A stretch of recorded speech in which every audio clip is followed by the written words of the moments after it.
자, 오늘 말씀은 오래 참으심의 끝, 악행을 씻어내는 심판이라는 제목이 있죠. 하나님께서 오래 참으시는 분이고 노하기를 더디하시는 분이고 은혜가 많으신 분이지만 하나님이 정하신 기한까지 참으시다가 더 이상 안 되겠다 싶을 때는 하나님이 심판하십니다. 성경의 역사가 그것을 우리에게 보여주고 있죠. 오늘 본문 말씀의 주인공이 므낫세 왕이죠. 또 그의 아들 아몬까지 계속해서 이스라엘, 그 남유다 이스라엘의 악행, 죄악이 만연하고 있는 것을 우리는 보게 됩니다. 이스라엘 남유다의 가장 악한 왕 꼽자면 므낫세 왕 우리는 꼽을 수 있습니다. 왜 그렇습니까? 왜요? 그 아버지 히스기야가 정말 그 전에 있었던 그 나쁜 그 신앙적인 악행과 관행들을 다 개혁하면서 나라를 돌려놨는데 다시 그것을 무너뜨리고 이방신들을 그 다음에 하늘의 1월 성신들 또 성전을 타락하게 만들었던 사람이 바로 므낫세 왕이었습니다. 완전히 이 남유다를 다시 이방의 신을 섬기는 타락한 그러한 혼합 종교로 몰아간 왕이 므낫세 왕이었는데 이 므낫세 왕이 몇 년 동안 왕이 있었습니까? 55년 동안. 그러니까 악한 왕이, 죄악된 왕이 다스리는데 그것이 힘든 일인데 그것이 무려 55년 동안 장기간 지속되니까 얼마나 그 남유다 백성들이 힘들었겠어요. 그런데 힘들고 고통당한 것뿐만 아니라 그것이 그 죄악된 모습이 오랫동안 지속되니까 어떻게 됐어요? 그 백성들도 악을 행해서 이방 민족들보다 더 악해졌다라고 이야기하고 있습니다. 오늘 말씀 전에 나왔던 어제 우리 읽었던 21장 9절 말씀 한번 읽어보겠습니다. 21장 9절 읽습니다. 시작. 이 백성이 듣지 아니하였고 므낫세의 깸을 받고 악을 행한 것이 여호와께서 이스라엘 자손 앞에서 멸하신 여러 민족보다 더 심하였더라. 아멘. 므낫세에게 깸을 받고 악을 행하게 됐다라고 이야기합니다. 그냥 고통받는 것으로 끝난 것이 아니에요. 여러분, 죄는 그런 것입니다. 죄는요, 우리 가운데 처음에 들어올 때 믿는 사람들에게 고통스러워요. 그런데 그 죄가 계속 우리 가운데 영향을 주면 나중에는 그 죄의 유혹에 넘어가고 그 죄로 인해서 죄를 행하는 그 사람들보다 더 악하게 변할 수 있는 것. 그 죄는 결코 한 사람에게 머물지 않습니다. 죄는 강력한 전파력이 있기 때문에 그 죄가 들어오면 어떻게 됩니까? 한 사람으로 그치지 않고 그 가정, 그 교회, 그 공동체를 파괴하는 죄에는 강력한 힘이 있습니다, 여러분. 므낫세의 악행으로 남유다 백성들이 고통받을 뿐만 아니라 그 죄로 인해서 그들이 더 악해졌다라고 성경은 오늘 기록하고 있어요. 여러분, 아무리 하나님의 백성이라고 할지라도, 아무리 믿음의 사람이라고 할지라도 죄악에 계속 노출되고 오랫동안 그 죄의 영향력 가운데 있으면 자기도 모르는 사이에 어떻게 됩니까? 그 죄의 영향을 받아서 그 죄로 물들게 될 가능성이 높다라는 거예요. 그리고 심지어 더 나아가서 세상의 악한 사람들보다 나중에는 더 악하게 될 수 있다라고 성경은 우리에게 경고하고 있는 것입니다. 여러분, 우리가 죄에 대해서 민감하지 못하고 계속 이 죄의 영향을 받게 되다 보면 우리도 악한 사람들과 별 다를 바 없는 그런 영적인 무감각함에 들어갈 수도 있고 더 나아가서는 그들보다 더 악해질 수 있다는 것이죠. 그래서 죄는 어떻게 해야 됩니까? 초장에 뿌리를 뽑아야 돼요. 아예 우리의 삶에 자리 잡지 못하도록 초장에 그냥 얼씬거리지도 못하도록 우리가 그것을 방어하고 조금이라도 틈을 주어서는 안 되는 것입니다. 여러분, 신앙생활 하다가 믿음생활 잘 하다가 하나님으로부터 멀어지는 사람들을 우리가 가끔 보게 됩니다. 그렇죠. 항상 우리가 이 믿음의 길을 끝까지 잘 같이 가면 좋겠지만 믿음에서 떨어져서 탈락하는 사람들이 종종 있습니다. 그런 사람들 보십시오. 처음에는요, 별거 아닌 것으로 여기고 하나님부터 멀어지는 것으로 시작합니다. 예를 들면 처음에 한두 번 예배에 이렇게 빠지기 시작합니다. 그게 뭐 한두 번 빠졌다가 다시 금방 회복하고 다시 시작할 수 있을 거라고 생각하지요. 그런데 그렇게 한 번, 두 번 빠지다 보면 어떻게 됩니까? 나중에는 거기에 대해서 무감각해져요. 그냥 그래도 된다고 생각해요. 나중에는 어떻게 되어 있습니까? 세상 사람들처럼 주일날 놀러 가고 예배 시간 빼먹는 것을 당연하게 생각하고 있는 사람들이 생겨나는 것을 우리는 우리의 눈으로 직접 보고 있습니다. 여러분, 우리 교회는요, 주중에 교회에 올 기회가 많이 있죠. 수요일도 오시고, 또 오늘 토요일도 오고, 또 어떤 분들은 목요일 중보기도회도 오시고. 그러니까 생각해 보니까 어떤 분은 일주일에 4번 교회에 오시더라고요. 아니 금요일 하프까지 하면 5번 오시더라고요. 야, 웬만한 목사님보다 교회 많이 오시는 것 같아요. 여러분, 네. 좋으시죠? 네, 좋은 겁니다. 여러분, 주님 앞에 나올 수 있는 것, 교회에 사랑하는 주님의 임재가 있는, 하나님의 임재가 있는 교회에 나오는 것 좋은 것입니다. 예. 하나님 앞에 많이 나오고 주님 앞에 많이 와서 함께 기도하고 함께 예배하는 시간을 많이 갖는 것은 복이에요. 생각해 보세요. 여러분, 만약에 지금 교회에 안 나오셨다 이 시간에 뭐 하겠습니까? 자겠죠. 네. 자는 것보다 예배하는 것이 훨씬 낫다. 아멘. 수요일 저녁에 교회 안 오시면 뭐 하실까요? 쉬죠. 쉬는 것보다 예배하는 것이 훨씬 낫다. 할렐루야. 쉬는 게 좋으세요? 아니에요? 네. 여러분, 우리가 교회에 와서 예배하고 기도할 수 있는 기회가 많은 것을 감사하시기 바라요. 그리고 그 기회에서 멀어지지 마시길 바랍니다. 물론 조금씩 멀어지기 시작하면요, 나중에는 완전히 멀어져 있다니까요.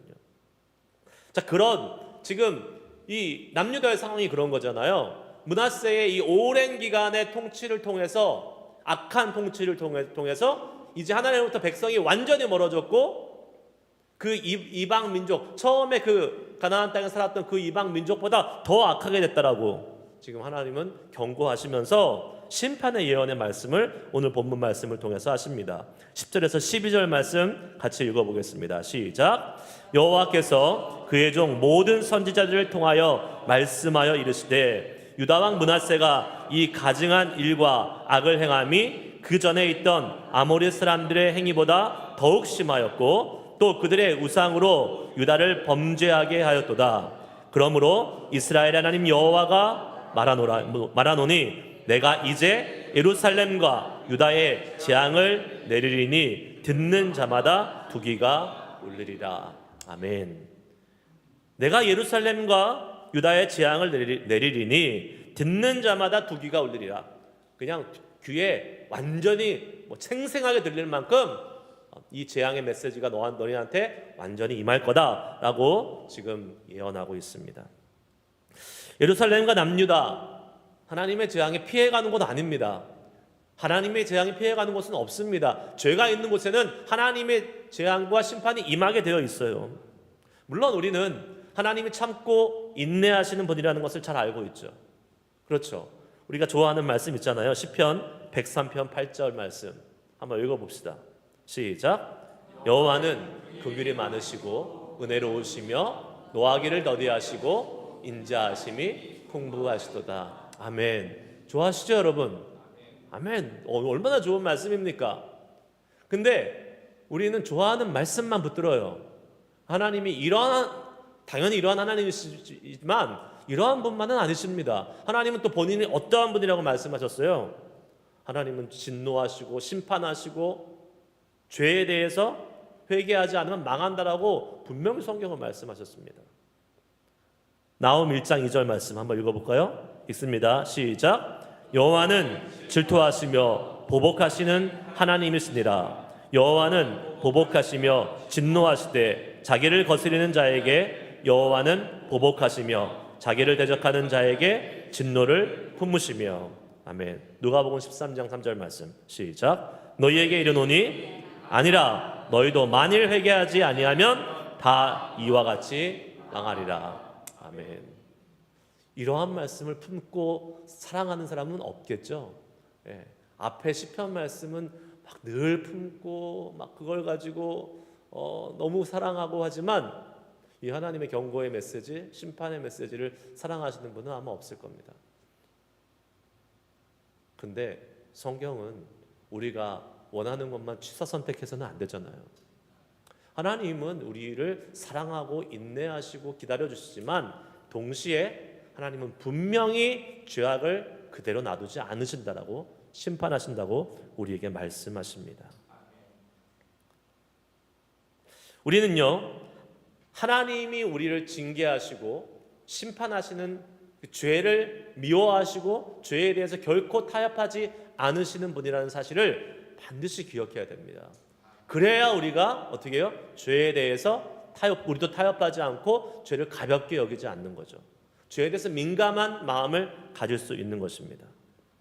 그런데 우리가 하나님의 이 징계와 심판에 대해서 생각할 때에 징계와 심판 무서워 막 어떻게 막 벌벌 떨 일이 아니에요. 왜 그렇습니까? 하나님의 징계와 심판을 우리에게 경고해 주시고 예언해 주신 이유는 내가 징계할 거야, 심판할 거야, 이것이 목적이 아니라는 것입니다. 그것을 통해서 어떻게 우리를 돌아오라고, 회개하라고, 돌이키라고 하나님이 하시는 간절한 하나님의 안타까운 마음으로 우리에게 징계와 심판을 경고하시는 것입니다. 야, 내가 이제 징계할 거니까 니네 고생 좀 해봐라, 이게 아니라고요. 그럼 우리가 아이들 다 키워보셨잖아요. 지금 키우시는 분도 계시지만 아이들이 계속 잘못하면 부모로서 어떤 말을 합니까? 너 다시 한 번만 그러면 혼나? 마지막 경고야? 이렇게 얘기하지 않습니까? 저만 그래요? 아무도 공감을 못 하시는 것 같은데 저는 그러거든요. 마지막 경고야? 한 번만 더 그러면 혼낼 거야? 그리고 나서 그 잘못한 거 막 기다리고 있습니까? 혼내야지. 아니죠. 어떻게 합니까? 그 말을 하는 이유가 뭐예요? 그러지 마. 이제 더 이상 잘못하지 마. 걸리게만 해봐라. 혼낼 거다. 이게 아니잖아요. 하나님의 마음이 그거 아니겠습니까? 경고하셨어요. 너네 심판받을 거야. 징계 당할 거야. 심판해야지? 징계해야지? 아니죠. 하나님은 돌이켜서 그 심판과 징계를 면하도록, 비껴가도록 하도록 하시는 것이 하나님의 마음인 줄 믿습니다. 예. 그래서 하나님의 심판과 경고를 받는 것이 결코 나쁜 것이 아니에요. 왜요? 우리에게 돌이킬 수 있는 찬스와 기회를 주시는 것이기 때문에 그런 것입니다. 할렐루야. 예. 경고를 들을 때, 하나님이 경고하실 때, 경고를 듣고 있을 때는 그래도 소망이 있는 것이에요. 아직 그 심판이 임하지 않았기 때문에. 그때 어떻게 해야 됩니까? 빨리 하나님의 말씀을 영적으로 캐치하고 회개하고 돌이킬 수 있는 우리가 되어야 될 줄 믿습니다. 문제는 뭐예요? 하나님이 아무리 경고하시고 아무리 심판에 대해서 말씀해 주셔도 그것을 잘 듣지 못하는 사람들이 있다는 것입니다. 하나님이 우리에게 말씀하시죠. 복을 받는 방법, 형통의 방법, 심판을 피하는 방법들 우리에게 말씀해 주심에도 불구하고 듣지 않습니다. 우리가 복음을 전해보면 알잖아요. 예수 그리스도의 복음, 예수 믿으면 구원받아, 예수 믿으면 죄에서 자유로워져, 아무리 이야기해도 사람들의 마음이 닫혀 있으면요 그것이 들리지 않습니다. 왜 그렇습니까? 왜요? 사람들이 이렇게 영적이지 않기 때문에 그렇습니다. 육적인 것에 갇혀서 살고 육적인 것을 추구하며 살아가는 사람들이 대부분이기 때문에 그렇습니다. 예수 믿고 난 다음에도 여전히 그런 사람들이 많아요. 여러분, 뭐 교회 안에 있다고 해서 다 영적인 줄 아십니까? 아닙니다. 그냥 예수 믿게 된 것 그것으로 그냥 만족하고 여전히 육신의 것을 추구하며 살아가는 사람들이 얼마나 많이 있는지 모릅니다. 여러분, 그래서 어떻게 해야 됩니까? 그러면 우리 예수 믿고 교회 안에 들어왔잖아요. 믿음의 사람이 됐잖아요. 그런데 아직도 이 영적인 가르침과 영적인 말씀에 깨우침이 없어요. 그러면 어떻게 해야 됩니까? 영적인 지도를 받아야 되죠. 지도 받아야죠. 하나님의 말씀으로 직접 영적인 지도를 받을 수 있는 어떤 그런 영적인 내공과 그 수준이 이르지 못해요. 그럼 어떻게 하면 됩니까? 어떻게 해야 돼요? 세우신 하나님의 영적인 지도자들을 통해서 영적인 지도를 받을 수 있는 것입니다. 아니, 받아야 됩니다, 여러분. 그 방법 중에 하나가 뭐예요? 하나님이 세우신 목회자들을 통해서, 하나님이 세우신 교회 리더들을 통해서 영적인 그러한 지도와 가이드를 받는 것입니다. 여러분, 그래도 목사님들은 신학적인 교육을 받고 하나님의 소명을 받아서 주님의 교회를 위해서 풀타임으로 헌신하고 주를 위해서 나아가는 사람들 아니겠습니까? 그래도 물론 저보다 성경 많이 보시는 분이 한두 분 계실 수 있겠지만, 그래도 여러분 목사님들은 그래도 성경을 많이 보고 어떻게 해서든지 영적으로 교회를 잘 이끌어 가려고 정말 애쓰는 분들 아니겠습니까? 예. 만약에 제가 이상한 복음을 전하거나 다른 복음을 전하거나 제가 비윤리적이고 비도덕적으로 하는 행위들이 보인다면 그때는 제 영적인 지도를 받지 마시기 바랍니다. 다른 교회 가세요. 네. 그러나 여러분 보시기에 그래도 김종호 목사는 그래도 제대로 목회하려고 하고 제대로 교회를 사랑하고 성도를 사랑하는 목사다라고 생각하시면 저의 영적인 지도를 받으셔야 될까요? 안 받으셔야 될까요? 받으셔야 됩니다. 받으셔야 돼요. 강단에서 선포하는 말씀을 아멘으로 받고 믿음으로 순종하시기 바랍니다. 제가 여러분 이상한 길로 데리고 가지 않을 거 아니에요. 이상한 길로 안 데려갑니다. 복 받는 길, 하나님이 기뻐하시는 길로 여러분 데리고 갈 테니까 따라오세요. 할렐루야. 성경 읽자면 읽고 암송하자면 하면 되는 겁니다.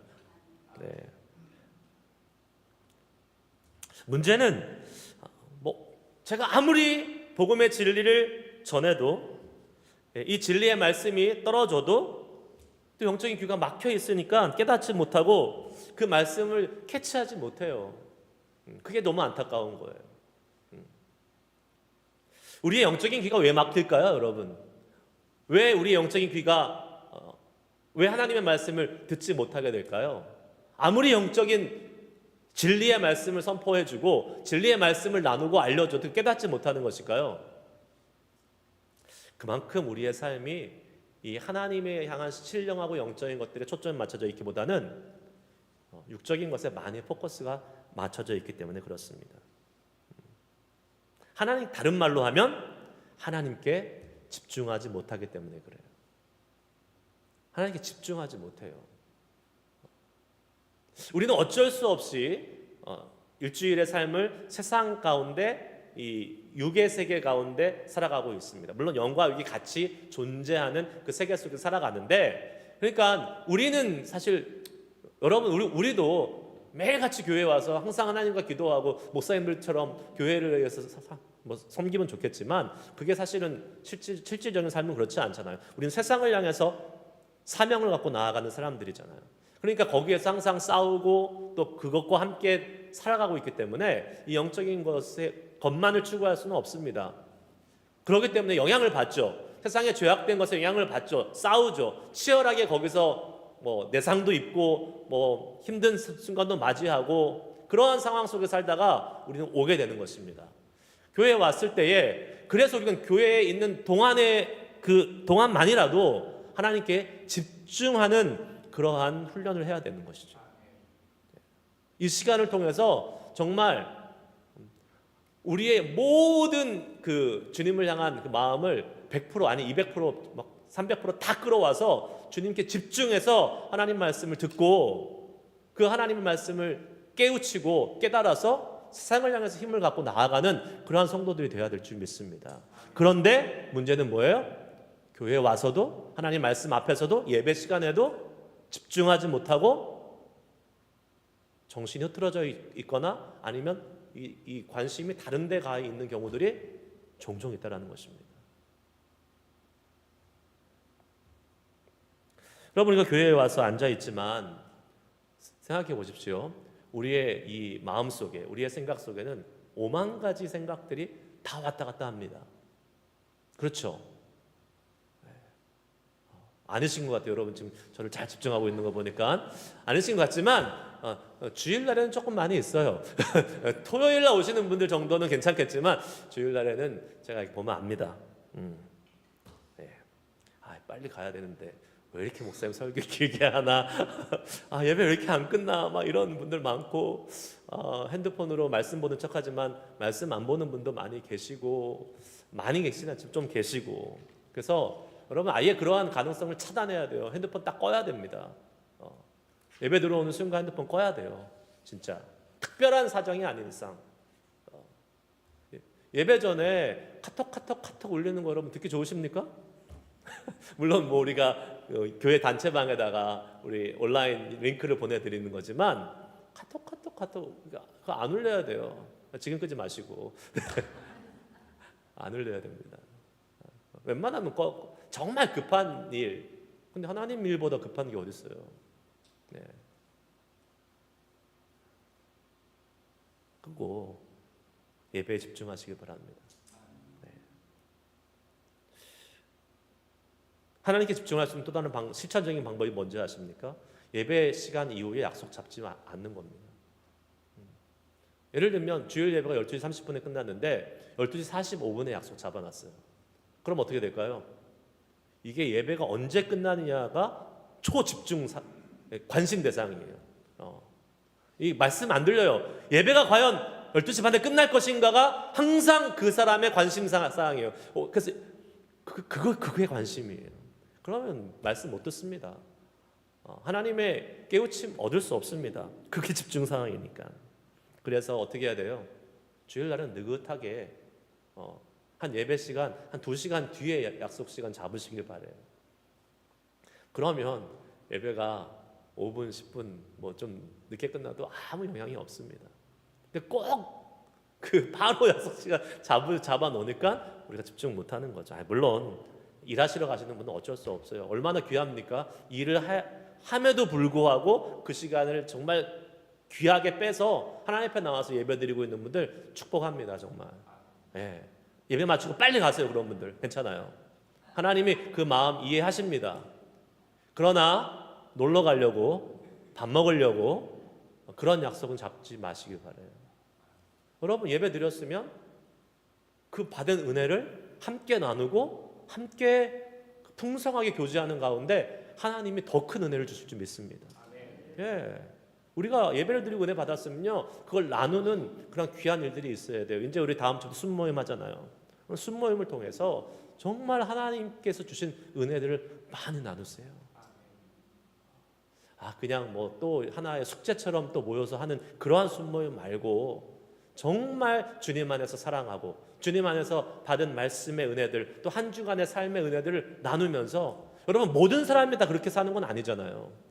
그러니까 어떤 사람은 일주일 동안 정말 힘들고 어렵게 살다가 왔는데 내 같은 순회에 있는 그 순회에 있는 사람들의 그 모습과 나눔을 보고 은혜를 받고 도전을 받을 수 있잖아요. 그러한 시간들을 우리가 가져야 될 줄 믿습니다. 우리 그런 순모임 해 나가야 돼요. 그래서 정말 순모임 할 때 물론 제가 순모임 오래 하지 마세요라고 이제 순자님들한테 얘기는 하지만 은혜가 충만하면 오래 안 할 수가 없어요. 예. 물론 정해져 놓은 시간을 지키는 것도 중요하지만요 정말 그 모임에 하나님의 은혜가 있다면요 저는 밤새고도 주님의 은혜와 사랑을 나눌 수 있는 모임이 되어야 된다고 믿습니다. 아무도 안 오실라 밤새고 한다고. 네. 자, 정말 우리가 예배 시간에 하나님께 집중하고 또 물론 세상에 나가서도 하나님께 집중해야 되지만 그 훈련을 여기서 하는 거죠. 주님 앞에 예배하고 교회에 나왔을 때 일단 그 시간만이라도 온전히 하나님께 집중하는 훈련을 해서 우리가 하나님이 말씀하시는 것을 잘 캐치하고 또 그 주님의 말씀대로 살아갈 수 있는 우리 모두가 될 수 있기를 축복합니다. 아멘. 13절에서 15절 말씀 읽습니다. 시작. 내가 사마리아를 잰 줄과 아합의 집을 다딤 보던 추를 예루살렘에 베풀고 또 사람이 그릇을 씻어 엎음같이 예루살렘을 씻어 버릴지라. 내가 나의 기업에서 남은 자들을 버려 그들의 원수의 손에 넘긴즉 그들이 모든 원수에게 노략거리와 겁탈거리가 되리니 이는 애굽에서 나온 그의 조상 때부터 오늘까지 내가 보기에 악을 행하여 나의 진노를 일으켰음이니라 하셨더라. 아멘. 하나님께서 므낫세와 남유다의 사마리아의 젠줄 그리고 아합의 집을 달인 보던 달인줄을 적용하시겠다. 그 추를 적용하시겠다고 말씀합니다. 구약 성경에서 이 줄과 추는 하나님의 심판을 상징하는 거예요. 하나님의 기준. 여러분, 하나님의 기준을 딱 제시하기 시작하면 아무도 피할 수가 없습니다. 왜요? 우린 다 죄인이잖아요. 그 하나님의 거룩하신 기준 앞에 그것을 충족할 사람은 아무도 없어요. 하나님이 줄과 추를 딱 대고 내가 지금부터 이 기준으로 판단하겠다 하게 딱 시작하시면 끝난 거예요. 그러면 더 이상 기회가 없어요. 그때까지 가지 말아야 돼요, 우리가. 네. 그런데 그때가 옵니다. 누구에게도 옵니다. 네. 언제 와요? 주님 앞에 서는 순간 옵니다. 이 땅을 살아가다가도 하나님이 올 수도 있지만 모든 사람이 하나님 앞에 서는 순간 하나님의 이 줄과 추 앞에 딱 서게 됩니다. 거기서는 아무도 그걸 통과할 수가 없어요. 그런데 통과할 수 있는 사람이 있습니다. 누굽니까? 그 하나님의 줄과 추를 하나님이 스스로 무효화시키는 사람이 있어요. 바로 예수 그리스도의 보혈로 그 율법의 모든 기준을 하나님이 뛰어넘게 만드신 구원받은 사람인 줄 믿습니다. 예. 여러분, 하나님의 줄과 추가 다가와도 우리에게 살아날 방법이 있다는 거죠. 바로 우리의 죄를 회개하고 우리의 죄를 돌이켜서 예수 그리스도의 보혈의 능력으로 주님의 그 거룩하심을 소망하고 나아가는 사람들, 하나님이 그러한 사람들에게 줄과 추를 대시겠다고 하지만 그러한 사람들에게는 그것을 무력화시키시는 줄 믿으시기 바랍니다.